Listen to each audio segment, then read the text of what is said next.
Video we're going to look at PowerPoint themes, backgrounds, and colors. If I'm on the home screen, I can add another slide simply by clicking on New Slide. Notice that this is a title slide, so it looks a little bit different than the next slide. So when I apply a theme, and I can go to the next tab in order to get to themes, when I apply a theme, that will look different on the first slide because that's the title slide than it will on the second. If I want these to be completely different, for example, I want this second slide to match this theme, I need to hold down the control button on my keyboard. While I'm holding it down, click your mouse, and you'll see that you can apply the selected slide to just this slide, or you can do it to all of them. I'm going to do just the selected slide so you can see that these are different now. If I hit my undo arrow, just the same as when I mess something up, I can go back to the way I originally wanted it. I'm going to keep it like this, and I'm going to go over here and show you a couple of extra things. You don't need to really save your themes unless you're making all sorts of extra changes, but under color, for example, the default is this green, but what if I wanted to make it into this breeze? See how I've now changed it all to blue instead of green? You can do that very easily right here in the colors, and these colors are all meant to go together, and some artist has already figured out that this looks good, and so that's already pre-made for you.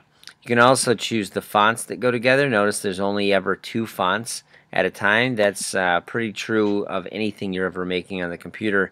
The rule of thumb would be to keep it to 1 or 2 fonts, maybe 3 at most.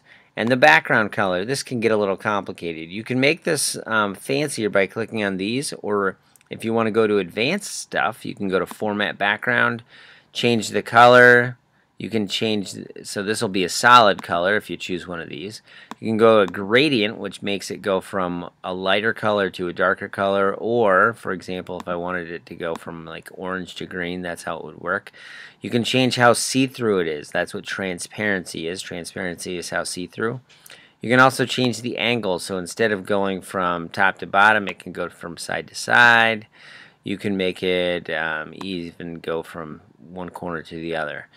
You can use a picture, and you can pick a picture and make that picture go right into the background. So for example, if I use that rabbit, the rabbit goes right to the background. You can also make it transparent. Keep in mind, you cannot do the same things to this rabbit as you could if it was a regular image. Editing is limited, you can't click on the image, things like that. Pattern, you can click on one of these patterns, but I would not recommend that for this reason. This is really busy and hard to read when you use crazy patterns like that, so I avoid it. If you want to make it only affect one slide, you click on Apply.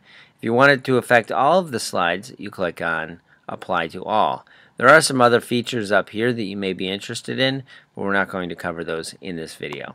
I hope that helps.